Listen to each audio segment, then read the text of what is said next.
মাটির নিচে এমন একটা প্রাণী আছে যাকে ছাড়া পৃথিবীতে ফসলই হতো না। অথচ আমরা তাকে দেখলেই ঘেন্না করি, দূরে সরিয়ে দিই। আসল ঘটনা জানলে অবাক হয়ে যাবেন। কথা হচ্ছে কেঁচোকে নিয়ে।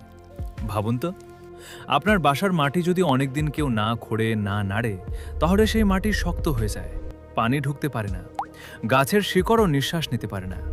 এখন কল্পনা করুন, মাটির নিচে হাজার হাজার ছোট্ট শ্রমিক দিনরাত সেই মাটি খুঁড়ে যাচ্ছে, নরম করছে, বাতাস চলাচলের রাস্তা বানিয়ে দিচ্ছে। এই কাজটাই করে কেঁচো। ও মাটির ভেতর দিয়ে চলাচল করার সময় সুড়ঙ্গ তৈরি করে, আর সেই সুড়ঙ্গ দিয়েই মাটি পায় বাতাস আর পানি। এবার আসল বিজ্ঞানটা শুনুন। কেঁচো মাটির সঙ্গে মরা পাতা, গাছের অবশিষ্টাংশ খেয়ে ফেলে। এরপর তার শরীরের ভেতর দিয়ে সেগুলো হজম হয়ে যে মল আকারে বের হয়, তাকে বলে কাস্টিং। এই কাস্টিং হলো প্রকৃতির সবচেয়ে সেরা প্রাকৃতিক সার। এতে থাকে নাইট্রোজেন, ফসফরাস, পটাশিয়ামের মতো উপাদান, যা গাছের বেড়ে ওঠার জন্য অপরিহার্য।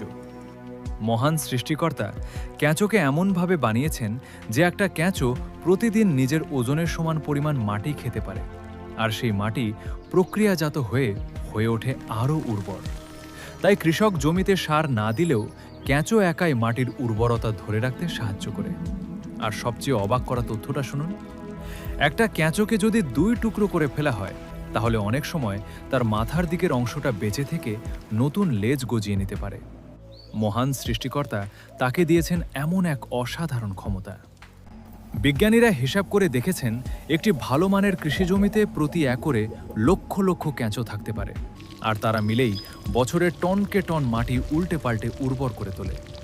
এজন্যই কৃষকরা বলেন, কেঁচো যেখানে বেশি, সেই মাটি ততই সোনার মতো।